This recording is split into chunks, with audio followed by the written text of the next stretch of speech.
Next Thursday, it appears that the $19 billion budget of the state of California is not going to be resolved. There's not going to be a balanced budget. They're going to break for the 4th of July holiday, and there's no resolution by the legislators in Sacramento.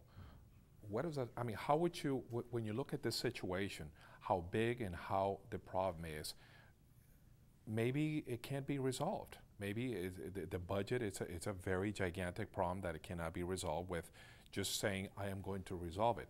Specifically, how would you resolve such a problem? Hay muchas personas que van a decir el próximo jueves los legisladores en Sacramento van a tomar la fiesta de 4 de julio y no van a resolver el problema del presupuesto a nivel estatal. ¿De qué manera usted cree que lo va a resolver? No solamente diciendo lo voy a resolver, pero específicamente cómo lo va a resolver. All right. Number one, unlike Mrs. Whitman, I would not cut the capital gains tax, which will take $5 billion away from state government, from our schools, from our police and fire departments. She wants to give a gigantic tax break, most of which will go to the wealthiest people in our state. So that's what I won't do. Secondly, I have a record. When I was governor, Reagan was the governor before me. He flew around in a private jet. His wife prepared a great public mansion for him. I rejected the mansion. I got rid of the private jet. I flew on regular coach airways, and I rented an apartment with my own money. So I have a sense of frugality. I'd start cutting the governor's budget significantly. I'd take away the perks and many of the benefits from the legislature. And I'd look all throughout government. But I wouldn't start in June. I would start in November. If I'm elected, right after the election, I'm going to call all 120 legislators together. And I'm going to create a process that's transparent, that's thorough, that may even be exhausting. I want each one of them to own the problem. And I want to go throughout the state. I want the people to know.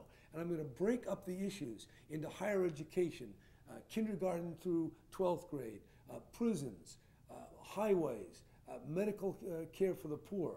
I want to break it up into maybe 5 or maybe 10 categories and then talk to the people. And ultimately, if we can't get those legislators to align spending with revenue, we're going to go to the people in a vote, like a referendum, and we'll give them some choices. We need our instructions from the people to tell us what we should do. And I'm not going to wait till June or July. We have to start in November. I won't let the legislators do other bills. I'm going to focus them on grappling with education, with crime, with highways, with medical care for the poor. And day after day, I personally, not through staff, but with staff, I'll meet with those legislators in groups of 12, groups of 50, all 120 of them, until we resolve it. And we will get it done. I make that commitment.